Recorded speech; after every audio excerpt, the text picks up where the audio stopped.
consultant and asset management firm with clients across the country. He has also worked as a divorce financial analyst, serving as an expert witness and consultant on divorce cases, whether expert opinions needed on divorce settlements.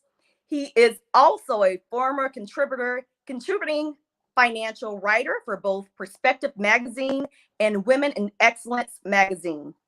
In addition, he's a former adjunct instructor at Delgado Community College and taught financial related classes as a part of the University of New Orleans Project Pass program. He works in personal finance and has been featured in the Times-Picayune, New Orleans City Business, New Orleans Tribune, Barnes & Noble's bookstore, as well as other publications around the country. Mr. Thomas is a member of the International Association of Registered Financial Consultants. He is also involved in the community by serving as a board member for the past 15 years for Goodwill Industries of Southeastern Louisiana, where he is currently vice chairman of the board and serves on several committees, including chairing the Fundraising Marketing Committee. He is also a board member of the Urban League of Louisiana and is the current president of the Urban League Guild. He is also a former president of the Urban League of Greater New Orleans Young Professionals. Additionally, he serves as the chair of the Executive Council of WWNO FM Radio and the local NPR affiliate, and lastly, as a member of the African American Leaders Council for Compassion and Choices, and the national nonprofit focusing on end-of-life planning. Over the years, he has numerous presentations on radio, television, and newspapers pertaining to a variety of financial topics. He also is the recipient of many awards, including the Outstanding Young Man in America, Who's Who Among U.S. Executives, and Who's Who in Financial and Industry, and the New Orleans City Business Power Generation Award. Most recently, he was named a recipient of the 5-Star Wealth Manager Award for financial planning and was featured in the New Orleans Magazine. So let's welcome our great special guest on tonight, Mr. Ricardo Thomas, who I've known for quite some time, since 2014, through the Urban League of Louisiana Young Professionals. He was our president at that time. Great person to just give us this information pertaining to finances. I've heard him speak before, and we just look forward to listening to you on tonight. So Ricardo, it's your time to take it away. Wow. Well, thank you very much, Karen. I'm certainly glad to be here and participate tonight. Before we get into the presentation, I first would like to thank Pastor Ellis for this opportunity. And I must say that I will have to speak to Pastor Ellis offline, because my mom is an Ellis. So I'll have to check and see if we're related. If you have any relatives coming from Natchez, Mississippi or New Orleans, that we may be related. But also to you too, Karen, I'd like to thank you for inviting me to be a part of the program tonight. I mean, clearly we all know we're in challenging times. Certainly we've all seen the wrath of COVID-19 and the impact that it's making health-wise. And we'll get into more of that in a minute. But tonight we're going to focus on how all of these areas kind of collide and intersect with one another as it relates to our monies. And so hopefully by the end of our program, I've imparted some knowledge to the audience as it relates to how we can effectively navigate through these challenging times and hopefully come out on the other end better off than where we first started. So again, thank you to Karen, thank you to Pastor Ellis, thank you to everyone who helped to put this together. So let's get started with the program.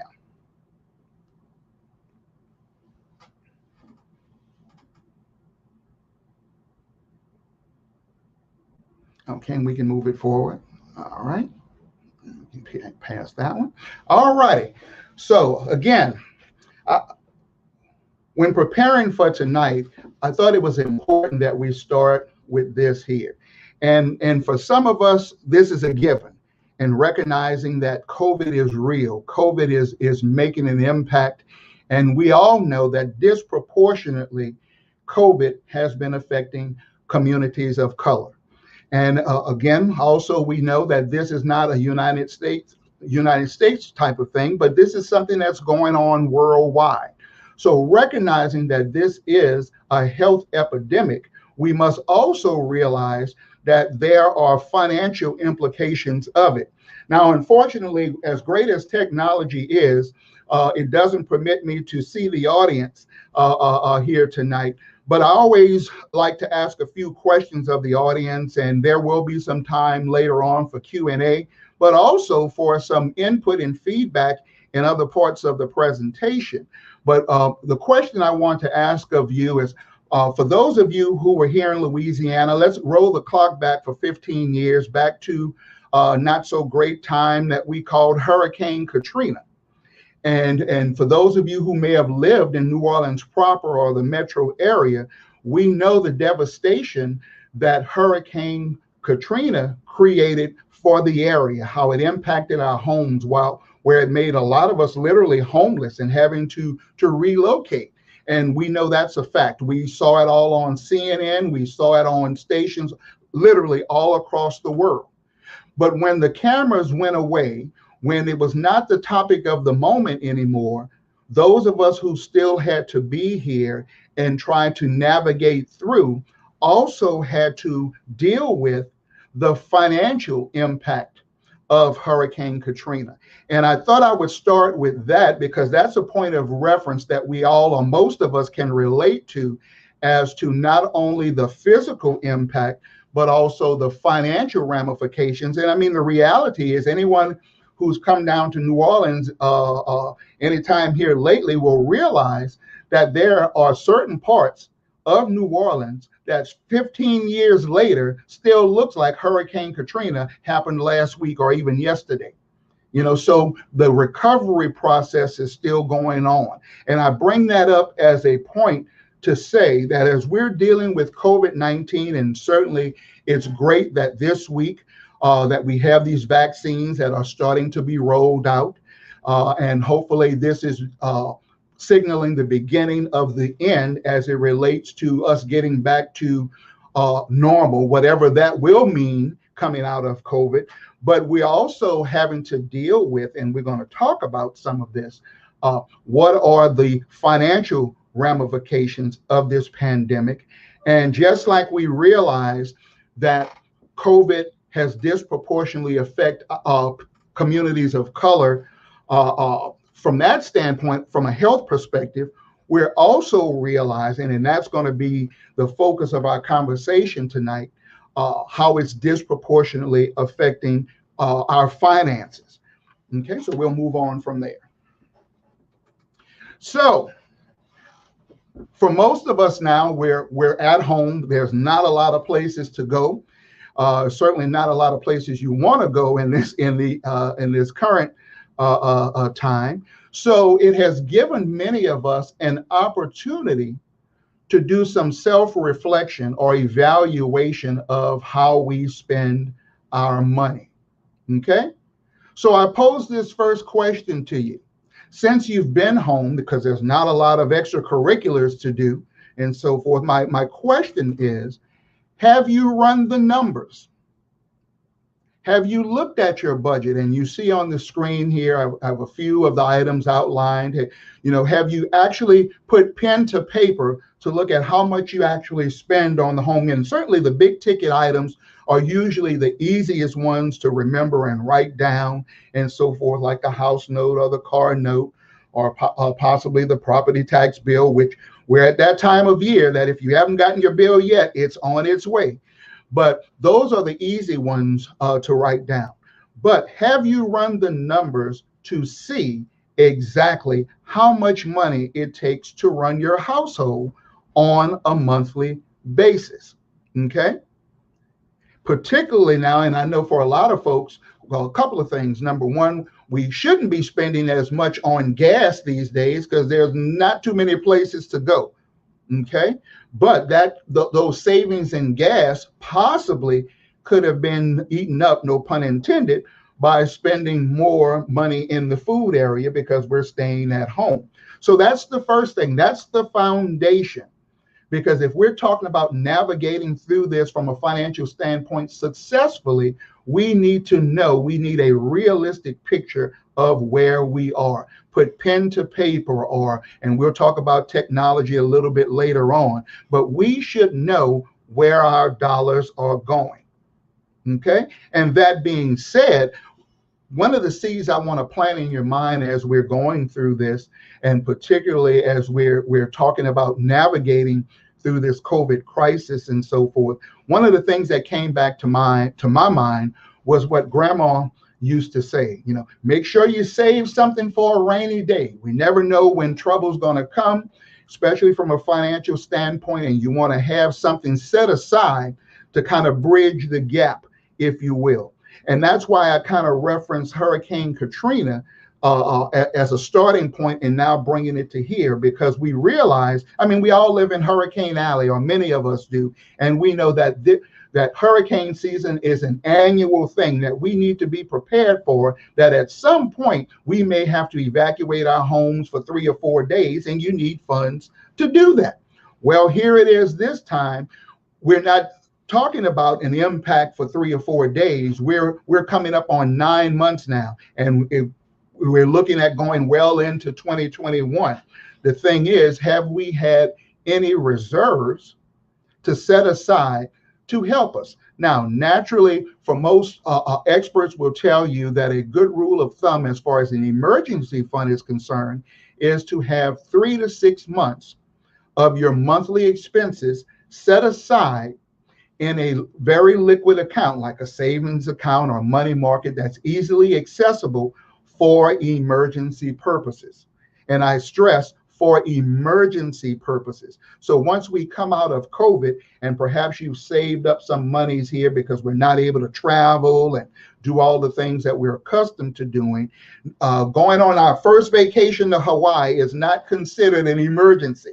Okay, so we want to set aside those dollars for difficult times like this. And as I said, I thought back about what Grandma used to say about saving for a rainy day, but also something that kept coming to mind was the story of Joseph in the Bible, when he talked about when he interpreted the dream that there will be 7 years of feast and 7 years of famine.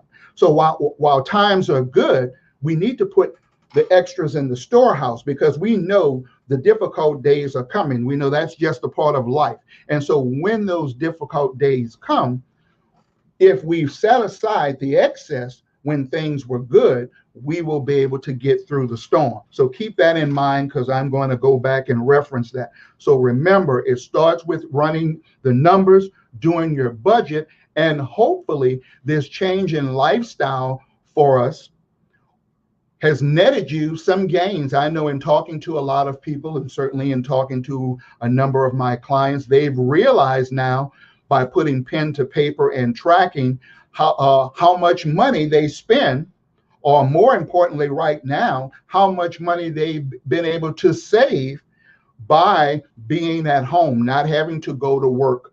You know, for those who have the luxury and good fortune to be able to work from home. So many of them have been able to save a lot of money and build up their reserves, or possibly, you know, pay off debts and so forth. So certainly keep that in mind. Let's move on from there. So now, as we expand the conversation as it relates to our budget, we know that COVID is not impacting everybody the same way. You've heard me say that from the beginning here. So for some of us, we may be experiencing difficulty. And certainly by now, for most of us, if not all of us, those stimulus checks have run out weeks, if not months ago. Okay, so we still have those bills facing us. And if our work has either been cut back or completely cut out, what do? Okay, all of the bill collectors are still wanting their money. Okay, and even in those situations, and it's amazing to me as it relates, and certainly my heart goes out to those who are renters, as well as those who are property owners. who rent out their properties, because they're both feeling it from a different perspective. And this is what I mean by that. So certainly as it relates to the renter, if you have lost your job or have been cut back your hours because of COVID, then of course you may be unable to pay your rent. Now, in many places across the country and so forth, there has been a moratorium on evictions, and many landlords have been giving folks kind of a moratorium on having to pay their rent right now, but that has not been consistent. You know, some have been saying, well, we'll give you 60 days or 90 days or what have you, and that's a help. But if your job situation has not changed, and more importantly, your income has not changed, then that little break is nothing more than a Band-Aid. And it's not like they're saying, well, okay, we'll let you slide for these 3 months, and then when you get back on your feet, you don't have to owe us this money. That money is still due. And same thing applies with the mortgage companies, and it has not been consistent, their policies there as well. Some of them have taken the approach of that we'll tack it on the back end of the mortgage. Others have said, okay, we'll give you 3 months of grace or what have you, and then we want it all lump sum at that particular time. Now, in my opinion, that doesn't help a lot, because if I can't pay 1 month now, I certainly can't pay a lump sum of 3 or 4 months of monthly notes all at one time. But this is what's going on, and unfortunately, this is going to be one of those challenging situations as we come up into the new year, because a lot of the moratoriums as it relates to evictions and protections people have as it relates to renters especially will expire. And so hopefully Congress will get their act together and put people first as opposed to politics, and come up with another stimulus plan that will truly help the working families out here. But why am I saying all of this? Communication is critical with your creditors. This is not the time to change your voice when that strange phone number is ringing on your cell phone or at home. This is the time to reach out to those creditors and be proactive. Call them first. Don't let them call you first.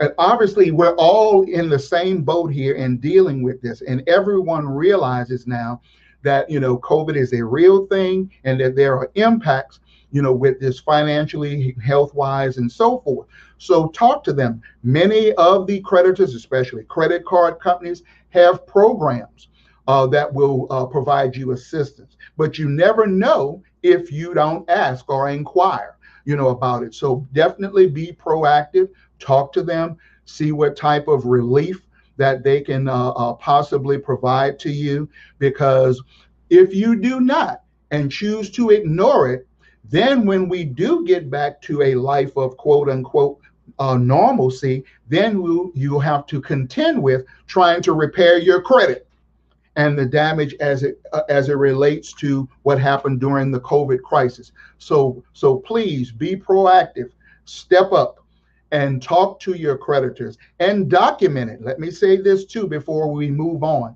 As you talk to your creditors, make sure you document the date and time and the person you spoke with. That way, later on, if perhaps they are suffering from selective amnesia, you have some proof to show that you were proactive, that you did step up, that you did try to do the right thing in trying to work it out. And that goes a long way. So as you look at that screen there and you see that person kind of going crazy as all the hands are out for their payments and so forth, just realize that we're all in this boat together. Talk about it. Talk to them and see what terms that you can come up with. And even if they say no, then you're no worse off than you started. But in most cases these days, everyone understands the situation and will grant you some type of relief or some strategy to maneuver through it. Okay? And I see one of the comments here where it says, if you didn't document it, it didn't happen. You are absolutely right. So definitely document, document, document. Let me say an amen to that. Thank you. We'll move on.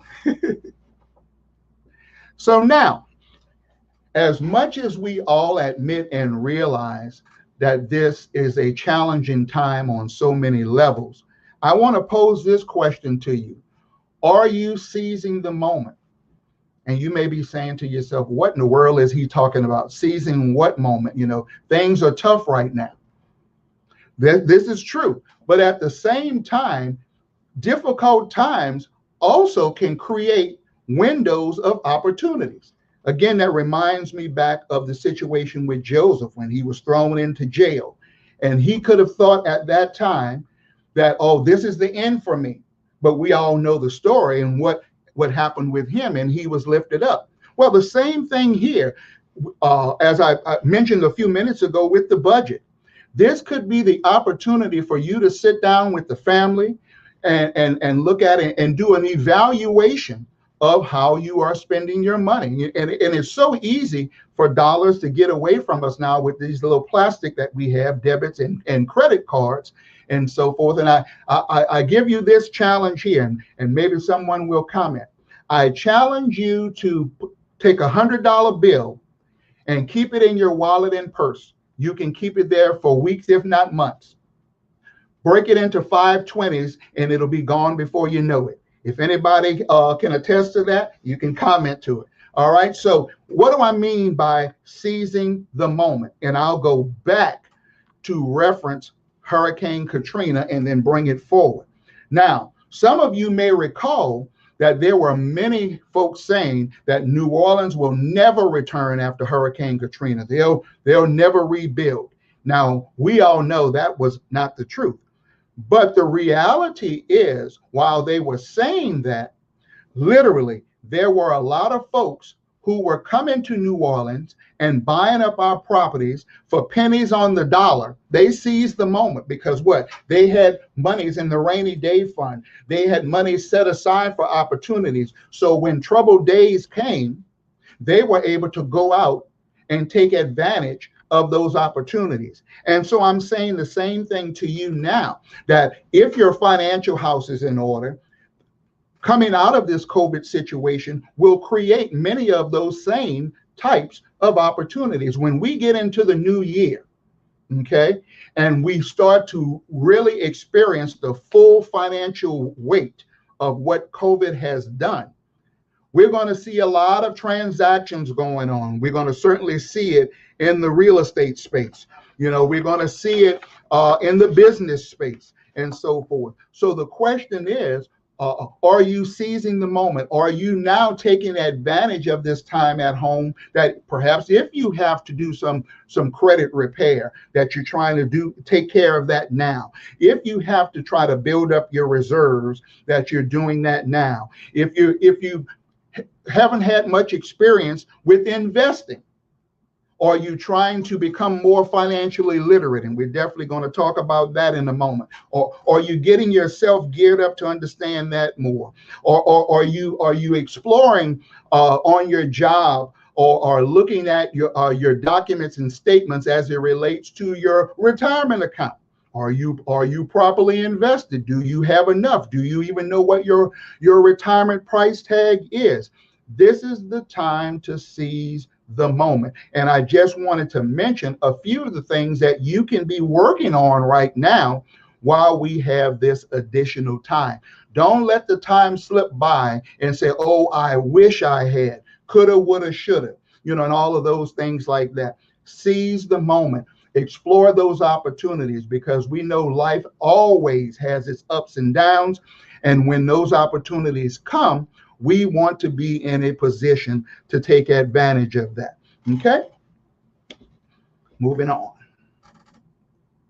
So here we go. And we all should be familiar with this. Our people perish for lack of knowledge. Now, I mentioned a few minutes ago that I would like to get some feedback. So those of you, please utilize the chat feature on whatever devices that you're using. But one of the things that if we want to navigate through successfully from a financial standpoint is that we have to become more financially literate, okay? And it starts with the basics. We need to understand how money works. Okay, so this is where I'm really, really counting on your feedback. Please help me out. Please chime in. Here's the question that I have for all of you. If I gave each of you $1 tonight, don't get too excited, just $1. And let's say I say to you, pick any financial institution you want, bank or credit union. It's all the same. Math is math. So if I gave each of you $1 tonight, and let's say that institution said they're going to pay you 3% interest on your money, and right now that would be really great. But let's say they tell you they're going to pay you 3% on your money. And, you know, as we see it on the signs and we see it on their websites, it may say 3% APR, which stands for annual percentage rate, or it may say 3% APY, which stands for annual percentage yield. My one question to the audience here, and I want to get some feedback, is how long do you think it takes for $1 to grow to $2 if you're getting 3% on your money? And so we're not going to move forward from here yet until we get some feedback. So help us out. How long does it take for $1 to grow to $2 if you're getting 3% on your money? And unfortunately, I can't watch you, so some of you might be trying to cheat and use your phones or Google it. Please don't. Please don't. We want some honest answers here. How long do you think it takes for $1 to grow to $2 if you're getting 3% on your money? And you can respond in the comment section there, just like someone did earlier. Because this is something we all should know. After all, in some form or fashion, most, if not all of us, have bank accounts or credit union accounts. Shouldn't we know how long it takes for our money to work? Okay, so we have one entry here. Charmaine says it takes 24 years. Okay, we'll see. Anybody else? Anybody else want to chime in? So we got one answer for 24.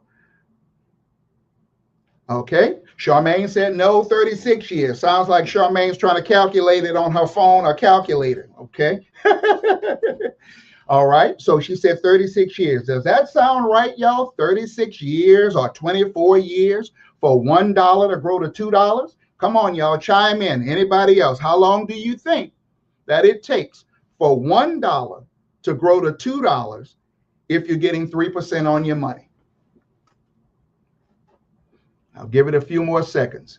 Okay, Miss Armstrong said 33, what is that, 33 years or 33 months or 30? Make sure you put the time frame. Is it weeks, months? I see the numbers, but I need to see behind it. Are you saying 33 days, 33 weeks, 33 months, 33 years? So if you can revise your answers and put those in for me, that would be great. So we're getting some feedback now, so that's great. So, okay, 34 years there, and I'll wait for one more here. Anybody else? All righty. Now, okay, and we got 33 years. So I'm going to help you all out. So write this down. It's called the rule of 72. Okay, write it down. The rule of 72. And unfortunately, this is the one that they conveniently forgot to teach us in math class in school. But this is something that we all deal with, regardless of what our profession or career is. We all have to deal with money. Shouldn't we know how it works? And what's great about math, math is absolute. Math is not subject to interpretation. 1 + 1 will always equal 2, no matter where you are on the planet. So here we go. Whatever rate of return that you're getting on your money, you divide it into the number 72. And the answer will tell you not how many days, weeks, or months, but how many years it takes to double your money one time. So all we're doing is the math here, okay? Notice I haven't mentioned a single investment. So in this example I used of $1 growing to $2 if you're getting 3%, all we're doing is division. So 3 goes into 72 how many times? 3 times 24 equals 72. So how long will it take for $1 to grow to $2 if you're getting 3% on your money? 24 years. Now, before I say the next thing, somebody comment and tell me what's wrong with that. I should get a whole bunch of answers really quickly. What's wrong with that if it takes me 24 years to double $1 to $2 at 3%? What's wrong with that? So yeah, that's the answer, 24. But what's wrong with that 24 years? I'll answer it for you. That's too long. Can you afford, you, me, or anybody else afford to wait 24 years to double $1? Now, if you're going to live like Abraham, I think, what was it? He lived to be 900 or something like that, then maybe.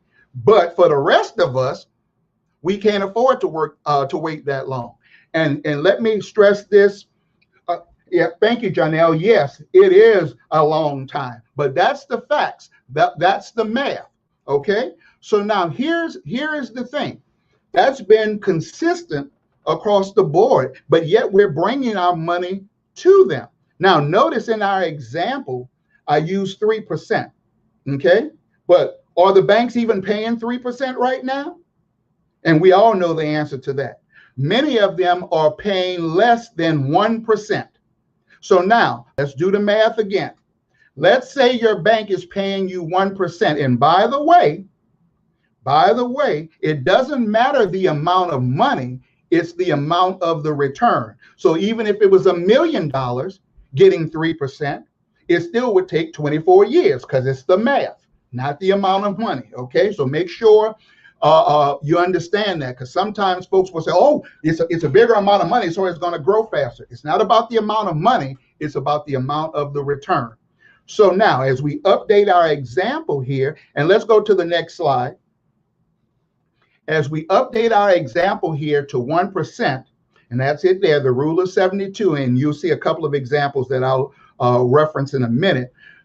If the bank or financial institution is paying you 1%, utilizing the rule of 72 that we all know now, and by the way, you now know more than roughly about 70% of the population. I challenge you, after tonight's presentation, go to 3 friends or family members. Well, you can't go to them, call them and ask them, how long does it take for $1 to grow to $2 if you're getting 3% on your money?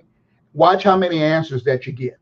But in this case here, if you're getting 1% on your money, how long does it take for $1 to grow to $2 if you're getting 1%? Now, everyone knows the formula now, so we all should arrive at the same one answer. If you're getting 1%, how long does it take for you to double your money? Put your comments in on the screen. How long does it take? Using the rule of 72, all we're doing is division. 1 goes into 72 how many times? So Charmaine, it takes what? 72 years. 72 years. That's ridiculous. Yet we're bringing it to them.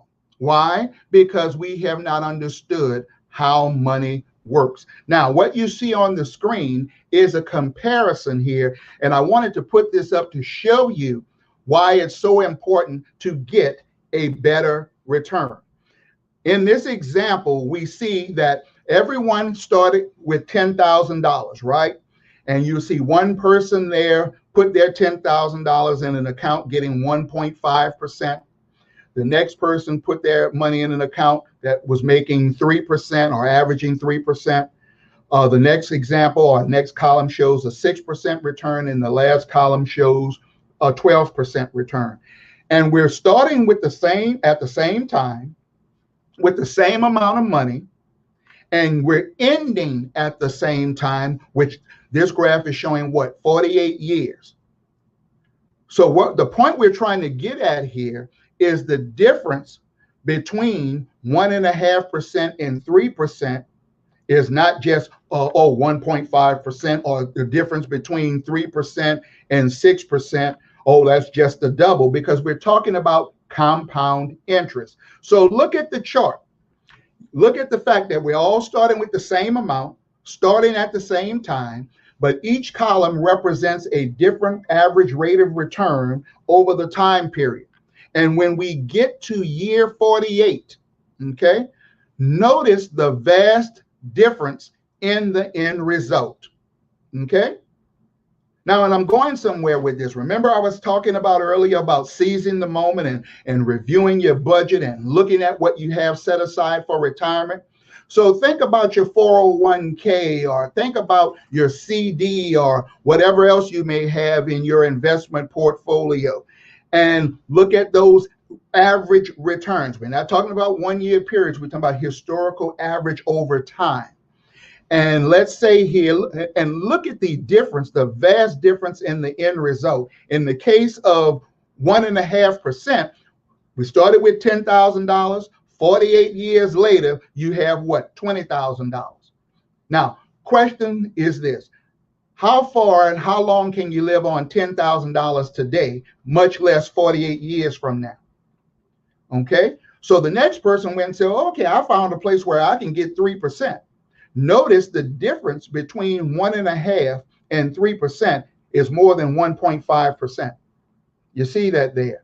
It was a double from 20 to 40,000 and just move up the list. So now in that last column of 12%, you notice that over that time period of 48 years, that person ended up with over $2.5 million. Now, do you think you could retire on that compared to $20,000? Absolutely. Now, some of you may say, well, goodness, that was 48 years. Yeah, but at the same time, goodness, that was only $10,000. So what if you had put more aside? Then that means all of the numbers would move up. That means you would achieve those higher numbers at an earlier time period. Okay? So make sure you understand how money works. Okay? Now, before we move on from this, because this is so important, the math is the same no matter where you go. Okay? But I want to flip the script to plant a seed in your mind, like Arsenio used to say, things that make you go, Okay? So now, most of you agree that the banks are paying us now 1% or less. And I'm going to be nice right now and say 1% just to make the math easy for us. And we know, using the rule of 72, it takes 72 years to double our money. But here's my question to you. If it's taking you 72 years to double your money based upon what the bank is paying you, how often are they doubling their money based upon the interest rate that you're paying them on those credit cards? And I want you all again to chime in. What are some of the interest rates that we're paying right now on those credit cards? And then I'm going to apply that to the rule of 72. Okay? Add those comments in, some of those interest rates right now that we're paying on credit cards. And while I'm waiting for you to put in those entries, keep in mind that not too many years ago, you could write off the interest that you paid on the credit cards on your taxes. You can't do that anymore. Okay? So, okay, it's all coming in now. So I'm seeing numbers like 24% on the credit cards, 12%, 19%. So I'm just going to use a couple of them here. So if I'm paying 24% on my credit card, okay, using the rule of 72, and it's a little bit different, but you'll get my point of where we're going. That means the bank is doubling their money out of my pocket every 3 years, because the math is the same. 24 goes into 72. Even if I'm paying 12% interest, they're doubling their money every 6 years. Now, you want some proof of it? Pull out your most recent credit card billing statement. And back during, thanks to President Obama, he mandated that on the statement at the top there, where they tell you where the minimum required payment is, next to it, they are now required to tell you that at differing amounts, how many years it's going to take you to pay that bill off, if you don't charge anything else on it. And just look at the numbers. Look at, based upon what your credit card balance is now, and if you pay the minimum payment, how much you will pay back. And if you just move that payment up a little bit, it shows all those examples on there, how quickly you can pay it off. I'm saying that for a reason, because if we are exporting all of our finances out of the house, as opposed to having it come in the house by getting our money to work for us, then how can we ever achieve generational wealth? Okay. And again, that's biblical too, because it says a good man or a woman leaves an inheritance for who? For his children's children. So how can we pass on that generational wealth if we can't first accumulate it in the first place?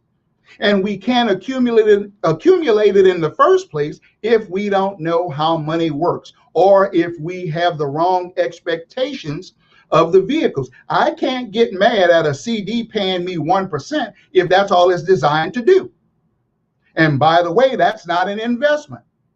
Bank instruments are savings instruments, not investments. Okay? Because one last thing I'll say about this slide here, and I'll move on. Some of you may have looked at this and say, oh, 12%. Oh, that's just a made up number. Where can you get that? Well, we don't have enough time to talk about that tonight, but then welcome to the investment world, because that's where you can get that kind of return. And I'll leave you with this on as it relates to that. One thing we know, particularly from our community standpoint, is this: companies are in business to do one thing. And what's that? Make money. And if they're not making the profit margins they want, they have a few options available to them. Raise prices, as we know. We're seeing that all around us right now. I just got a notice today. Netflix just raised their monthly subscription effective January 1, another $1 a month. Now, on the surface, that looks like, oh, that's just $1. Well, they raised it not too long ago, but here it is, another $1. But if you're looking at $1 on that $12.99 or whatever it is, do you realize that's over 8%? Okay, now that you understand how the rule of 72 works, you'll see that that dollar is significant. Okay, so you have to get into the investment world to understand how money works. And like I said, with the company being in business to do one thing, and that's to make money, we know they'll raise their prices to make more money. And if that still doesn't get them to where they want, what's the other option that they always do that we all are familiar with? They start laying off people, downsizing. Okay, and unfortunately, we know many times who are the first ones who are being downsized out. Okay, but that's the reality of it. But here's the other reality for you: 60 to 70% of the dollars we go to work for every day, we spend back with these same companies for the products and services we need to live every day. So let that process for a minute.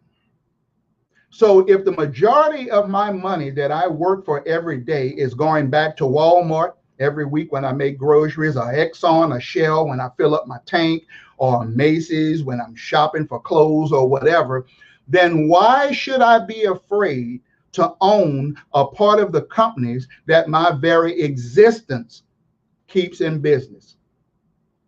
We have to plug ourselves properly in to the system. Instead of being on the paying end all the time, we need to be on the receiving end. That's how we create generational wealth. That's how we improve our financial situation so that we can be on the receiving end as opposed to the paying end. Just a little quick note for you. Many of you may know who Jeff Bezos is. You know, that's the founder of Amazon. And he recently got a divorce from his wife. And as a part of the divorce, I think she got upwards of about $100 billion. Okay.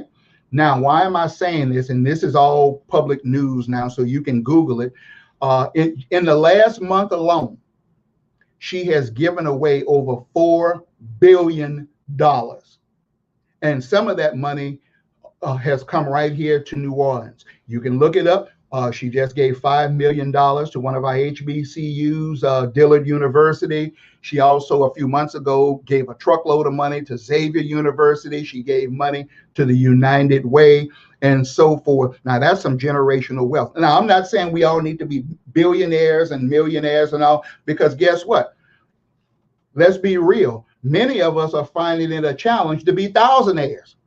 So let's take it a step at a time. But what I am saying is, by being an investor, by being an owner, we can put ourselves in a position to get a better return, because we know as the longer we live, the cost of living does what? It's a given. It goes up. It doesn't go down. So we'll move on. Okay.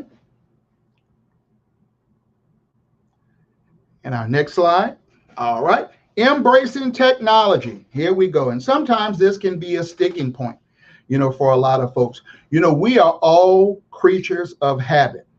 This is how I've been doing it. I don't want to change. I'm comfortable with this. Well, let me ask you this, and unfortunately, I can't see you. How many of you are still using a horse and buggy? And if you are, please chime in on here. I want to see the comments because we need to talk after this program. Nobody's using a horse and buggy anymore. Many of us as children used to use our bicycles to get from point A to point B. When's the last time for many of us that we've been on a bicycle? What am I saying? Because of the pandemic, many of us have been forced to embrace technology, and it's here to stay. It's not going away. Many of us have the smartphones, and we have the various different apps and so forth. But just like what we're using tonight, this technology here for us to stay connected and, to do work, or to do things in the church, to do things in the community, to stay connected with family, literally all across the world. Technology is here to stay. And the reality is these things were already being adopted. COVID-19 and this pandemic just forced us to adopt these things at a faster rate. So why am I saying this? There are a lot of excellent financial tools, a lot of financial apps that are free, that you can utilize to get a handle on your finances, that will make it easy for you to track your checking account and your retirement account and your other household assets all in one app, and check your credit, all of that in one app. One good example, and I don't get anything from them or anything like that, is an app called Mint, M-I-N-T, Mint. It's an excellent program. It's free. It's available on Android and Apple products and so forth. That's a great tool to help you get a hold of over your finances and so forth. Because by the way, when you are going to a bank for a loan or to get a car loan, and by the way, never go in to try to buy a car or to apply for a house without knowing your credit score first. Okay? That's not the time to find out that your score is 400. You want to prepare beforehand, like we were talking about earlier, seizing the moment. So if there's some things that I know I need to fix up, let me do that before I go in, because when you go in and you're not prepared, then you lose your leverage. When you go in and you're not prepared, then you are subjected to higher interest rates and so forth. So embrace that technology, utilize those resources that are there, because it will make life easier and you will be able to get a good handle on your finances from whatever standpoint you want, budgeting, monitoring your investments, and so forth. Next slide here. So now, as we start to get to the end here, as we come to a close, realize that every decision in life involves trade-offs. And when I was preparing this presentation and I looked at this slide here and I said, this is something we all can relate to. Do I want to buy that $10 cup of coffee every day and stand in that long line around there? That adds up really quickly. And what this slide is showing you is alternatives, that there are trade-offs for if I buy this now compared to if I save this money, what it affords me later on. The $7 smoothie now, if saved, will allow me to go to a nicer restaurant later on. Or being able to, save in gas here and all will allow me to maybe save monies aside for a vacation or to buy some of the toys that I may like to have, because we all like our different toys and so forth. But just remember, every decision comes with a trade-off, or basically every decision comes with consequences, good or bad. And so we have to know that, and we must keep that in mind as it relates to our finances. That every time we spend our dollars that we work so hard for, is that item that we're getting really, truly worth it? And if it's not, then is it better for me to hold on to that? Maybe some of that for a rainy day, maybe some of that for my future retirement, maybe some of that for my kids' future college education or what have you. Remember, money doesn't have an expiration date. But just remember, there are some trade-offs. Next slide, please. So as we get to the end here, we go into the Q&A session here. As you think about all of the things that we've talked about tonight, and hopefully it was helpful, and hopefully you definitely remember the rule of 72. And certainly we all want to be better off in the future, but it's not going to happen by accident. It's not going to happen by the Powerball, okay? It's not going to happen by the lottery, because history has shown, number one, easy come, easy go. And for many of the folks who have gotten their monies easily like that, or even not so easily. I mean, think about all the examples of athletes and entertainers that we know that have made more money off of one album than many of us will make in a lifetime, and then now they end up flat broke. So what that clearly shows us is just having more money alone is not enough. We have to have the knowledge with it, that financial literacy. So I'll end the presentation with this as a point of kind of reflection. Ask yourself if what you are doing today is getting you closer to where you want to be tomorrow. Let me repeat it. Ask yourself if what you are doing today is getting you closer to where you want to be tomorrow. And if the answer is yes, then fine, keep up the good work. If it ain't broke, don't fix it.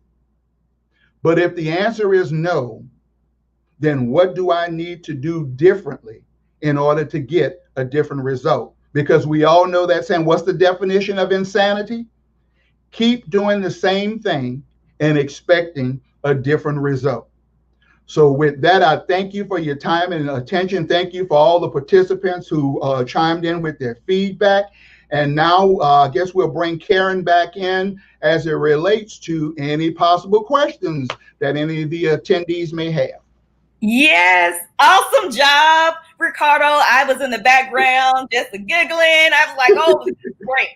Awesome job. So I do have 2 giveaways for tonight for the participants that are on. And I want you to do, I guess, 2 questions pertaining to the rule of 72, because I was in the background with my calculator as well. So if you want to do 2 questions pertaining to the rule of 72, and while you do that, I'll let them know what they're getting. Okay. So the first thing is the Financial Freedom book that is at our United Center bookstore at United Christian Faith Ministries. So this is one of the books in which you'll be receiving, along with a bag of other great stuff. Of course, you got Microsoft bag with some great stuff in it pertaining to finance. So definitely some good information that we have in this bag as well. So, can I participate? The ones that are on the call, you can create the questions for us, though. That will be awesome. So, all right, let's, I guess, go with that first question pertaining to the rule of 72 that you have for us. All righty. So thinking kind of quickly on my feed here. So to the person who responds to this first, I guess, and Karen, you're the judge. So if you're getting 4% on your money, how long does it take to double if you're getting 4%? So don't just give us the number. You have to give the time amount as well, whether it's weeks, days, months, years, or whatever. So if you're getting 4% on your money, how long does it take for it to double? And so put it in the chat section there, and we'll see. Aha. We have 18 years.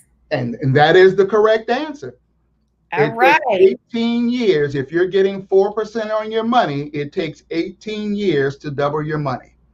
All right. So that's Scatterbrain Media. Right. Okay. So definitely you have won this package along with the book, of course. So I'll put my information in the chat, and of course it'll come on the screen, and you can definitely email me the your contact information so I can get that out to you for Scatterbrain Media. All right, let's go to the next person. All righty. Karen, okay, if someone has a question, but before that, do you want to do another Rule of 72 question for it, or do you want another type of question? Yeah, you can mix it up, another type of question, something that you went over tonight. That's fine. Okay. Let's see here. Wow, you see, you're putting me on the spot here. Okay, well, you can do it. I got one. I got one here. Let's see. All righty. So, if you wanted to own Apple, what is the name of the instrument that shows or represents your ownership interest in that company? If you wanted to own a part of Apple, you know, we all know how big Apple is. What is the name of the instrument that represents your interest or ownership in Apple? First person who answers that correctly gets the other prize. All right. Okay. Now see, the same person can't answer twice. I can't win twice. So I got to change it up now because everybody's seen it. He's on it. Okay. Let's see. Now. All right, we have to change it up. Yeah, let me change it up. Okay. Let's see. Okay. If a company is trying to raise money to grow, and they don't want to dilute their ownership, and the way you would do that obviously is selling stock, but they need to raise more money to grow, then they will issue what type of instrument as a means of being able to raise more money? So it's not stock. So what's the name of the type of instrument that a company uses to raise money as an alternative to issuing stock? There's an alternative to that, because as a stockholder, you are an owner. But there's another way that companies can raise money as well. And so what's the name of that instrument? Colette answered that. Bonds. That is correct. All right. We got a good audience there. Yeah. Awesome job. Great job, Colette, Brock. So you will receive this. I do have my email. It should be showing on the screen as well, but it's econ, EMP at UCFministries.org. So that's econ, that's that's ECON, and then EMP at UCFministries.org. That email is kind of confusing, but definitely they can put that on the screen for me so you guys can see, and I can send you that information out. Okay. So Karen, before we go, I see there's a couple of questions on there. Yes. If I can answer those right quick, and good, they have the email address up there for you. So Ms. Stone asked, what institutions give a higher interest rate? You really have to do your homework on that, and also you have to determine what it is you're trying to accomplish. So I wish it was just as simple as saying, oh, well, let's just go and chase whichever one's paying the highest return. But that's a dangerous thing to do, because you really have to match the return or the vehicle that you're using to what your needs are. Let me give an example. I love to use medical examples. So would we go into the hospital or we go to the doctor and say, give me your strongest medicine? Absolutely not. Okay. Because that strongest medicine may not be appropriate for what my needs are.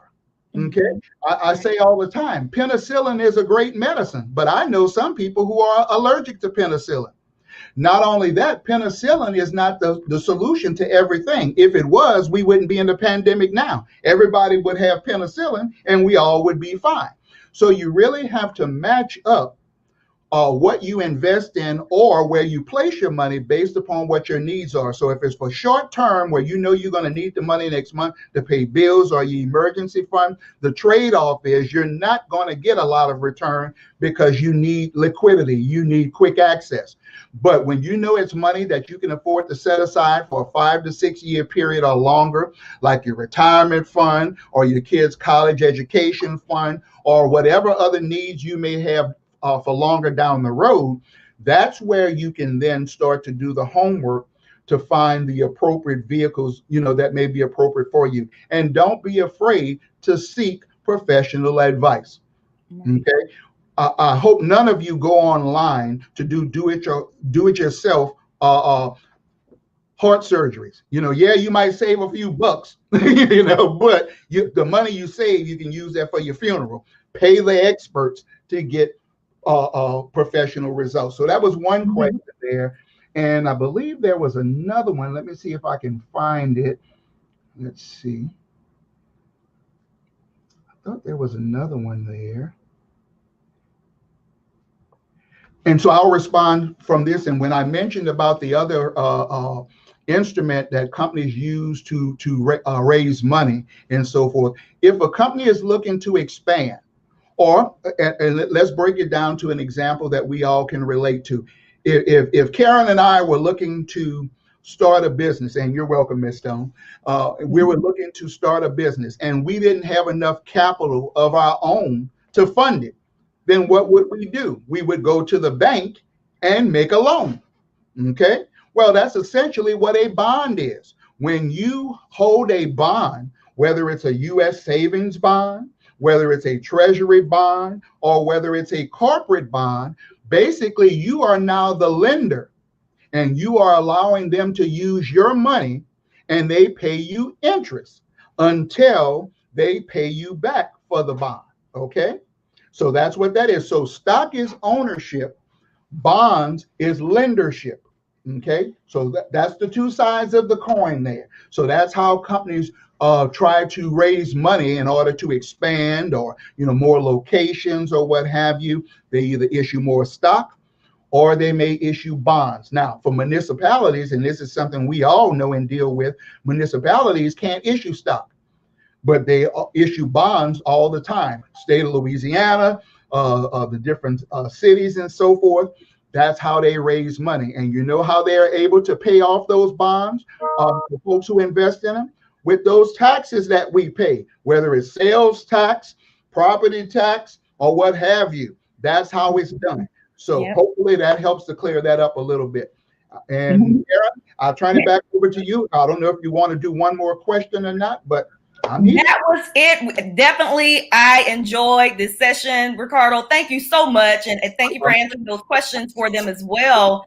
But we have to have you again because I love this engagement via this way of doing this, of course, virtually, should I say.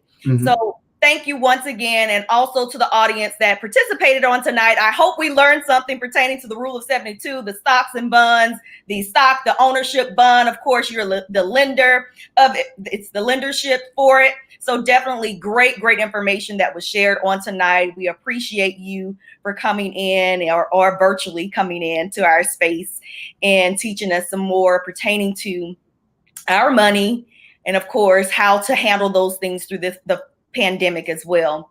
So, all right, guys, thank you so very much for tuning in tonight with the Economic Empowerment Department with United Christian Faith Ministries pertaining to our finances. Definitely stay tuned to what's to come with economic empowerment for 2021. Thank you, guys. Have a great night.